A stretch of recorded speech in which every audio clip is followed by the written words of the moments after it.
Bonjour. Bonjour.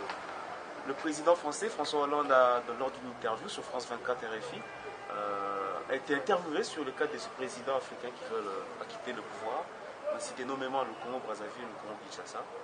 Qu'avez-vous apprécié la réponse du président français? Mais moi, je n'attends pas que le président français, François Hollande, puisse venir dicter les choses qui doivent se passer au Congo. Nous le disons depuis longtemps. Le MPCR, le Mouvement du Peuple Congolais pour la République, ainsi que son président national Jean-Claude Foma, le dit à chaque fois. Ça ne sert à rien de changer la Constitution. Ça ne sert à rien de révisitation constitutionnelle. Maintenant que les présidents africains aiment bien entendre le son de l'étranger, surtout de la France, je crois qu'ils comprennent que les sanctions suivront. Moi, j'ai d'ailleurs déjà demandé qu'on commence à les priver des visas. Je l'ai dit en ce qui concerne l'expert en matière de sécurité de M. Kabila, Abbé Apollinaire Malou Cure de son État. Parce que c'est quelqu'un qui veut encore provoquer des troubles ici dans ce pays. Et par rapport à ces élections bidons. Donc nous disons tout simplement que François Hollande puisse le dire comme ça. Donc c'est ce que les dirigeants africains cités. Ils doivent savoir que d'ici là, je crois, ils n'auront plus de visa pour aller s'enorgueillir en Europe. Le 15e sommet de la francophonie va s'ouvrir. Vous pensez qu'avec déjà le ton ainsi jeté, le cadre va être favorable pour le président congolais d'œuvrer dans la francophonie? Non, mais M. Kabila est en train de terminer son mandat de président de la francophonie. Cela est tout à fait normal qu'il puisse transmettre le bâton à un autre pays. Donc moi je crois que vous savez, la francophonie, c'est la francophonie. Mais, en ce qui concerne la politique, c'est autre chose. C'est autre chose. La francophonie, c'est un cercle culturel. Mais que ces mêmes présidents africains-là se rendent compte que ça ne sert à rien qu'ils puissent être humiliés comme ça devant certains de leurs pairs. C'est tout. Donc moi, je crois que c'est une question de culture. Si vous n'avez pas la culture de la démocratie, même si vous êtes élu aux États-Unis, vous aurez toujours le besoin et la nécessité pour qu'on puisse encore avoir un troisième mandat par rapport à la loi laissée par les Abraham Lincoln. Voilà, une autre question qui m'inspire, c'est que voilà, on a vu ce qui s'est passé au Burkina Faso, ça inspire aujourd'hui le sommet de la francophonie, mais est-ce qu'en RDC on peut dire qu'il y a eu une opposition assez organisée qui va peut-être prendre les rênes en cas où il y a bouleversement, changement de régime, parce qu'aujourd'hui, plusieurs manifestations sont organisées par l'opposition, d'autres en gros point d'abat, d'autres... on sent que l'opposition est vraiment disparate. Le problème, ce n'est pas le problème de l'opposition. Au Burkina Faso, il y avait aussi une multiforme d'opposition. Mais comme le dit toujours le président élu, Etienne Tshisekedi Wamulumba, l'opposition, ce ne sont pas certains leaders qui sont devant. L'opposition, c'est le peuple congolais. Le jour que le peuple congolais comprendra que M. Kabila ne veut pas partir en 2016, vous verrez bien la réaction du peuple congolais. Mais à l'heure actuelle, M. Kabila, comme je vous l'ai dit, a donné sa parole d'honneur en tant qu'officier supérieur des forces armées de la République démocratique du Congo. Je ne toucherai point à la Constitution, je ne briguerai point le troisième mandat. Donc à partir de ce moment-là, le peuple congolais, c'est un peuple qui regarde, c'est un peuple... il sait que M. Kabila doit partir. Ça, c'est... Enfin, non, même un petit bébé de 2 ans vous dirait que M. Kabila doit partir. Donc à partir de ce moment-là, comparaison n'est pas raison. Le peuple burkina, à l'Assemblée nationale, on a commencé le bidouillage de la loi, de la Constitution, ils se sont manifestés. Est-ce qu'ici ça se passe? Les 3 lois sur la révisitation constitutionnelle qu'ils ont déposées au Parlement, eux-mêmes viennent de le retirer, d'eux-mêmes, en catimini, en cachette. Et puis vous voyez ce qui se passe à l'heure actuelle. Il n'y a même pas de plénière à l'Assemblée nationale. Il n'y en a pas. Non, nous sommes là. Enfin. Il n'y a pas de plénière à l'Assemblée nationale, mais déjà un de vos collègues, je vous citerai son nom, Clément Kakou, fait une proposition de loi portant modification de certaines dispositions de la loi portant statut de l'opposition, notamment sous cette forme de veto qu'a les 2 bureaux de l'Assemblée nationale et du Sénat pour convoquer la plénière de l'opposition. L'accompagnez-vous dans cette démarche? Mais ce que vient de dire l'honorable Clément Kakou, président du UMR, mais elle est fondée. Qu'est-ce que vous voulez que je puisse ajouter de plus? Je vous le dis depuis bientôt 3 ans. Si nous n'avons pas un porte-parole au Congo, c'est le fait de M. Aubin Minakou, président de l'Assemblée nationale, et de M.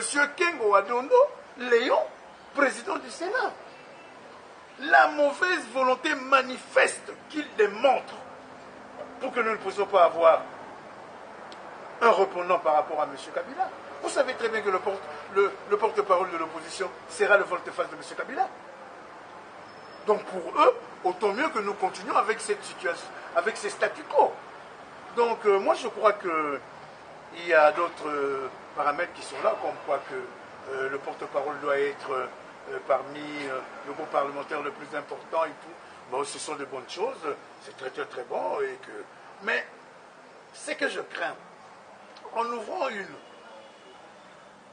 parenthèse pareille, est-ce que d'autres manipulés par le pouvoir kabiliste, kabilien dans la grande dynastie kabilistique, ne vont pas profiter pour nous mettre encore des zizanies? Autant mieux que, à la rentrée, que nous puissions nous décider, un jour, nous avançons, 15 jours après, que nous allons nous réunir pour adopter le règlement d'ordre intérieur et voter le porte-parole de l'opposition ou désigner le porte-parole de l'opposition. Je crois que M. Minakou ainsi que M. Kengo Léon comprendront que nous sommes fatigués. Et comme vous le savez, hein, dans cette opposition que vous qualifiez tout à l'heure de disparate, il y a aussi d'autres qui attendent les postes ministériels. Hein, il y a d'autres qui attendent des postes d'ambassadeurs, même d'autres, on leur propose même... à Tobogan, je n'en sais rien dans quel état pacifique, là où il n'y a même pas un Congolais, sont prêts à y aller. Donc, sans compter les postes dans des entreprises. Donc c'est pour cela que ce serait le mieux. Je viens d'apprendre que M. Kabila a décidé que le mardi sortira son gouvernement de désunion nationale que le peuple congolais ne veut même pas. Le peuple congolais veut leur départ à travers des élections en 2016. Une toute dernière question d'actualité. Des éléments de les casques bleus de la Nations Unies ont été surpris en train d'acheter des uniformes de la garde républicaine, des FARDC. Ça fait toller dans les réseaux sociaux, partout. On en a parlé, on a publié. On a même accusé la MONUSCO de complicité dans certaines heures qui se font dans l'est du pays. Vous, en tant qu'analyste politique, en tant que président d'un grand parti d'opposition, comment avez-vous reçu cette information? Vous savez, nous sommes dans un pays là où la corruption jongle jusqu'à la moelle épinière. Donc c'est pas étonnant, les gens de la provision militaire, les gens qui gardent ces tenues militaires puissent les vendre. Parce qu'ils sont mal payés, peut-être même pas payés, leur solde n'arrive pas, ils n'ont rien. Donc alors à partir de ce moment-là, les gens se posent la question. Dans ce pays, nous avons eu un général qui a été accusé de vendre des armes au profit des rebelles, au profit de la rébellion, qui a été suspendu, qui a été réhabilité, qui a été promu. Et alors des gens qui gardent les uniformes, qu'est-ce que vous voulez qu'ils fassent si on vient de leur donner $100 américains pour une uniforme? Parce que nous sommes dans un état là où l'impunité règne. Mais les militaires de la MONUSCO, vous allez voir, ils seront sanctionnés sévèrement et rentrés chez eux. Mais chez nous, on punit qui? C'est de ça que nous disons nuit et jour. La pieuvre de la corruption, nous devons nécessairement la combattre. Dès lors que ça se passera ainsi, qu'est-ce que vous voulez que je puisse vous dire? Ces tenues militaires-là, si ces militaires de la MONUSCO ont été inféodés par des groupes armés, ou bien même par des pays voisins, pour avoir l'uniforme congolais, que voulez-vous qu'ils puissent faire? Aller corrompre, il faudrait surtout trouver quels sont les militaires congolais qui ont vendu cette tenue. Et pourquoi ils ont vendu cette tenue? Comme la sanction ne tombera pas, ce que vous voulez que je vous dise, ces militaires seront sanctionnés sévèrement. Bon, en ce qui concerne leur complicité par rapport aux groupes armés, je vous ai toujours dit, tant que les forces armées de la République démocratique du Congo n'auront pas la force de sécuriser les territoires de notre pays, nous serons toujours à la merci de la MONUSCO, du Rwanda, de l'Ouganda, et qu'est-ce que j'en sais? Donc à partir de ce moment-là, Et je crois que si la MONUSCO est là jusqu'aujourd'hui, parce que l'État congolais aussi le demande, quand l'État congolais demande mordicus que la MONUSCO puisse aller déloger les Afdel Nalou, les FDR, ça, il n'y a aucun problème. Quand ils profitent de... comment ça s'appelle cette affaire-là? Des drones. Des drones. Des drones. Mais ils en sont bien contents. Ils ont applaudi quand on a fait chasser les M23. Parce que la MONUSCO était à côté par rapport à leur appui logistique. Alors, qu'est-ce que vous voulez? Vous ne pouvez pas demander l'argent du beurre, le beurre, la fille de la fromagère, hein, ainsi que la fromagerie. Donc, à un moment, il faut choisir. Jean-Claude Wemba et le mouvement du peuple congolais pour la République ont choisi de donner tous les moyens financiers, militaires, matériels, logistiques au FARDC et vous allez voir le travail. Honorable Sabou de la l'UDPS, les partout, de la base au sommet, du sommet à la base. L'UDPS est un parti ami ou un pression. Quel conseil donnez-vous aux membres de l'UDPS? Tout d'abord, je tiens à remercier le président Etienne Tshisekedi Wamulumba par rapport au souhait de bon anniversaire du 17e anniversaire du MPCR, hein, le 27 novembre 1997, le 27 novembre 2014. Vous savez, je n'ai pas l'habitude de commenter les problèmes qui se passent à travers les partis frères. L'UDPS a toujours été le père et la mère de l'opposition congolaise. Qu'on le veuille, qu'on refuse, qu'on fasse tout ce que nous voulons, nous sommes mêlés avec l'UDPS. Mais ce que je peux tout simplement dire, ce n'est pas le moment que l'UDPS puisse commencer à affronter ce genre de remue-ménage, qu'ils se retrouvent en famille, qu'ils puissent discuter, et ça serait un point fort par rapport aux objectifs que nous avons, que M. Kabila s'en aille en 2016. Honorable, avec tout ce qui se passe, vous avez rencontré Tshisekedi plusieurs fois, mais on parle de Dauphin, de Tshisekedi, beaucoup de choses qui se parlent, Nakis, Félix, c'est les autres qui de l'autre côté. Et vous, avec vos rencontres que vous avez connues avec le président Tshisekedi, avec sa philosophie, qu'est-ce que vous pouvez nous dire et quel message vous pouvez donner à ceux que vous Je veux vous répondre franchement. En 2006, janvier 2006, nous sommes allés voir le président Etienne Tshisekedi pour lui montrer la nouvelle équipe du MPCR du Congo. Parce qu'on revenait de l'Europe, précisément France, Belgique, Angleterre, États-Unis. Quand on parlait, c'était vraiment un bâton rompu. Moi, Jean-Claude Wemba, je poserai la question au président Etienne Tshisekedi. Je lui dis, président, maintenant que votre combat semble aller vers la fin, ne faites pas comme d'autres leaders politiques qui sont partis en ne laissant personne derrière. Désignons-nous au moins un dauphin pour que nous puissions contester ou refuser, ou accepter ou adhérer à son schéma politique. Le président Tshisekedi me répondra ceci. Le président Tshisekedi est vivant. Et je crois même que je ne suis pas le seul à avoir entendu cette phrase du président Tshisekedi. Wemba.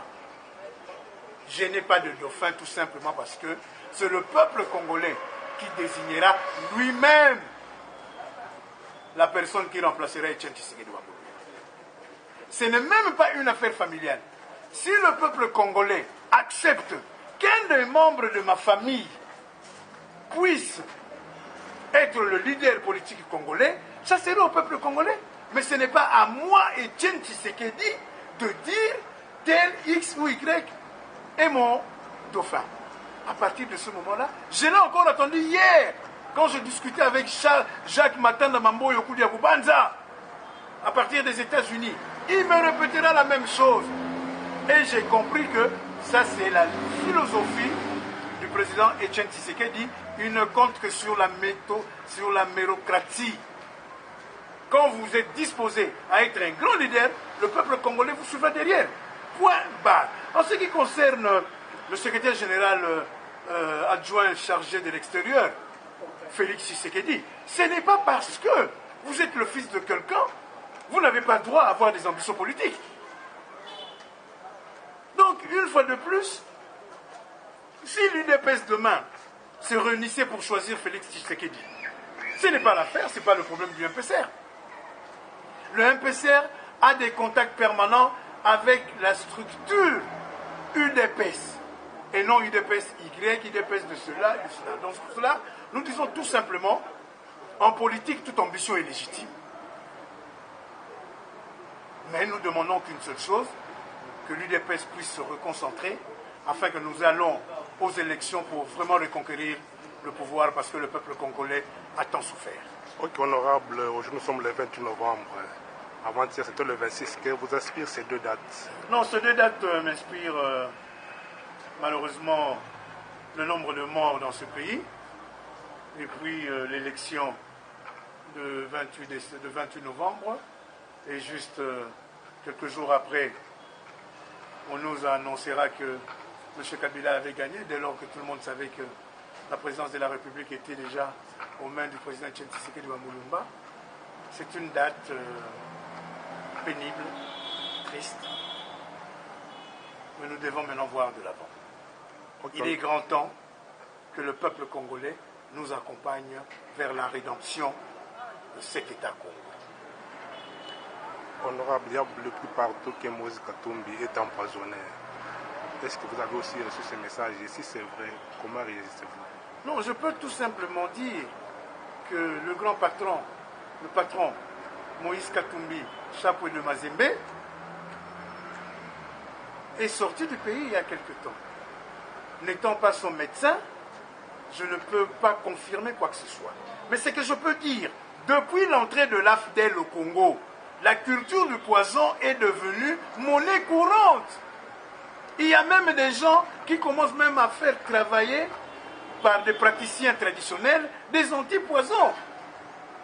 À l'heure actuelle, même quand on sort de n'importe où, avant d'entrer dans votre maison, vous devez vous laver les mains dehors. Avant de manger, vous devez vous laver les mains dehors. Même sur le poignet de voiture, sur le truc de split, nous n'avons plus confiance à quelqu'un. Parce que l'AFDEL nous a emmené cette tare qui fait mourir beaucoup de Congolaises et des Congolais. Mais ça serait dommage que Moïse Katumbi puisse tomber dans le piège de l'AFDEL par rapport à cela. Mais vous savez, chez nous, chez les Bissimbi, chez les Bankoulou, hein, chez les Bikour, on dit toujours, même si l'homme te veut du mal, les esprits sont là, Jésus-Christ est là. Vous mourrez le jour que lui, il a choisi pour vous. Ok, merci honorable. C'est moi.